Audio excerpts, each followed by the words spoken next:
আজকের দিনে কিতা রান্না বান্না করলাম, খাওয়া দাওয়া করলাম, এটাও তোমরা লগে আজকে শেয়ার করছি আর কি এই ভিডিওর মাধ্যমে। তো হ্যালো এভরিওয়ান, আমি Debi, welcome to my new blog video. আর দেখো গড়ের ভিডিও কিতা শেয়ার করতাম, রান্না বান্না খাওয়া দাওয়া ছাড়া আর তো কিছু নাই। আর বাকি সময়টা তো আমি ডিউটির জায়গা, ডিউটির ভিডিও আমি তোমরা কোনোদিন শেয়ার করিও না, আর হয়তো করতামও না। তো চলো খাওয়া দাওয়া কিতা দিয়ে করলাম, কিতা রান্নাম, এটাও তোমরা লোকে শেয়ার করি। আর তো ভিডিওটা তোমরা লাস্ট পর্যন্ত দেখিও, আশা করি তোমার ভালোও লাগবো। এদিকে দেখো সকাল সকাল আমার হাজবেন্ডে বাজার থেকে গেল আইসে মাছ, আর আজকে বাজার থেকে আনছে আইড় মাছ। তো আগেও তোমরা আরো অন্য ভিডিওতে কইছি যে কিন্তু আইড় মাছ, বোয়াল মাছ, পাবদা মাছ এগুলো মাছ একটু বালা পায়, কারণ হচ্ছে খাটা ছাড়া মাছ তো আর কাঁটালা মাছ বেশি খাইতে পারে না, কাঁটা লাগি যায়। তো যাই হোক, আমার কিন্তু খাটা থাকলেও কোনো অসুবিধা নাই, আমি সব ধরনের মাছ খাইতে পারি। একবারে খুব বেশি খাটা থাকে ইলিশ মাছ থেকে ধরে সব মাছও খাইতে পারি, খাটা আমার কোনো সমস্যা হয় না আর কি। তো যাই হোক, মাছটা বালা করি দইলাম, দই একটু হলুদ লবণ মাখাই লাইলাম আর কি। আর মাছটা সব আমি একটু ফ্রাই করলাম বালা করিয়া। আর জানো গরমের দিন একটু সময় যদি ফ্রিজেও যদি রাখলে কীরকম একটা হয়ে যায় আর কি, গন্ধ হয়ে যায়। তো আমি কিন্তু মাছটা ফ্রাই করিয়ে রাখি দিই। আর এদিকে বাজার থেকে আনছে কুমড়া শাক আর কি। তো এটা মাছের মাথা দিয়ে বানাই, আমি কইয়া দিছি আর কি কুমড়া শাকটা আনার লাগে। আমার আবার কইছি কুমড়া শাক দিয়ে আবার কীরকম খায়, আমি কইছি বানাইয়া দিব, দেখবার স্বাদও লাগবো। আর সত্যি এই শাকটা কিন্তু আমার খুব প্রিয় একটা শাক। এটা তোমরা মাছ দিয়েও খাইতে পারো, শীতল দিয়েও খাইতে পারো, খুবই কিন্তু স্বাদ লাগে। তোমরা একবার ঘরে খাইয়া দেখেও বানাই আর কি। তো আমি ভাবছি আজকে কুমড়া শাক দিয়ে মাছের মাথা দিয়ে বানাইমো, আর আইড় মাছটা আমি একটু শস্য দিয়ে চড়চড়া করবো। কিন্তু ওই যে বিয়া করার পরে তোমরা কইলাম না যে যেটা তোমার রুচি না এটাও তোমার রুচি হইতে লাগবো, মানে যেটা তোমার খাইতে ভাল লাগে না এটাও কোনো সময় খাইতে লাগবো, কারণ ওই যে হাজব্যান্ডের চাহিদা মতো আর কি।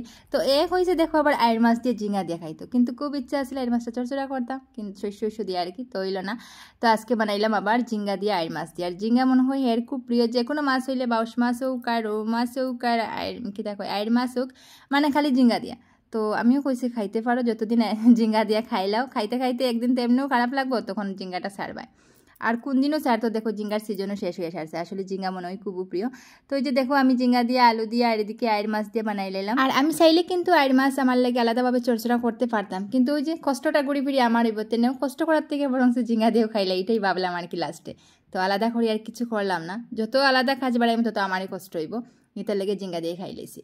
আর কুমড়া শাকটা তো আমার খুব প্রিয়, তো কুমড়া শাক বানাইমো। আর আজকে লগে আছে এখানে পালই শাক, এটাও কিন্তু আমার খুব ভালো লাগে। তো তোমরা কেউ খাও ডেকি শাক, কেউ খাও পালই শাক, তো আমরা বিশেষ করে পালই শাকে কই। তো শাকের মধ্যে আমরা বিশেষ করে পেঁয়াজ রসুন কাঁচামরিচ একটু বেশি করে দিই, আর গুঁড়ামরিচ তো শাকে কোনো দিনও দিই না। আমি জানি না তোমরা দেও কি না দেও, তবে আমি তো মোটেই দেই না। আর একদিন মশলা শাক বানাইছিলাম, ওই দিন কিন্তু একটু দিছি, তবে স্বাদও লাগছে। তো দেখো এদিকে কথা কইতে কইতে কিন্তু আমার পালই শাকটা পুরো রেডি হয়ে গেছে। পালই শাকের মধ্যে এমন একটা সেন্ট আছে, যখন তুমি টান টান করে বাজবাই না, তখন এই সেন্টটা যখন বাইরে হইব, তখন তোমার এখনই ভাত খাইতে ইচ্ছা করবো শাক ভাজা দিয়ে, সত্যি আমার তো এরকম লাগে। তো দেখো পালই শাক তো ভাজা হয়ে গেল, আর এখন কুমড়া শাকটা বানাইমো। আর শুধু পালই শাক কুমড়া শাক নয়, আমার কিন্তু যে কোনো শাকই আমার খুব প্রিয়, শাক খাইতে আমার সত্যি খুব ভালো লাগে। তো কুমড়া শাকটা কীরকম বানাইলাম, আগে দেখো আলুটা ভাজা করে লাইছি, আর আলু ভাজা করার পরে তারপরে কিন্তু শাকটা দিছি। শাক যেহেতু নরম জিনিস দিতেই সিদ্ধ হয়ে দিব, এতে লেগে আগে আলুটা ভাজিয়া পরে শাকটা দিয়া একটু লাড়াচাড়া করিয়া মশলা দিয়া তারপরে দিলাম মাছের মাথা, আর এখন একটু লাড়াচাড়া করিয়া দিলাম ঝুল।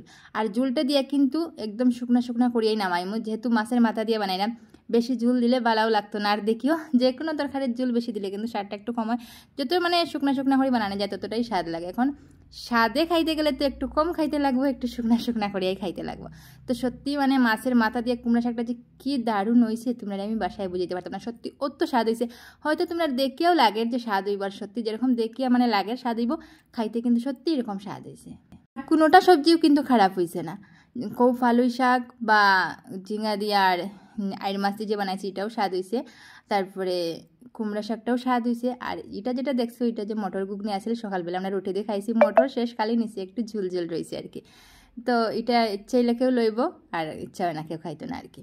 তো দেখো এটা দিয়ে আজকে আমরা দুপুরের খাওয়া দাওয়া হইব আর কি। তো তোমরা দুপুরে কেটা দিয়ে খাইলাই পারলে একটু কমেন্টে জানাইও। আর আমরা যেহেতু একটা বা দুইটা সবজি দিয়ে খাইলে অত কিছু রান্না বান্না করতে পারি না আর কি, সময় খুব কম থাকে। তো আজকে যেহেতু আমার ডিউটি মানে ইভিনিং শিফটে আসলে এটার লাগে একটু রান্না বান্না করছি। তো ভিডিওটা যদি ভালো লাগে অবশ্যই একটা লাইক কমেন্ট শেয়ার করবে, আর খুব তাড়াতাড়ি দেখা হইব আর একটা সুন্দর ব্লগ ভিডিও লাগে।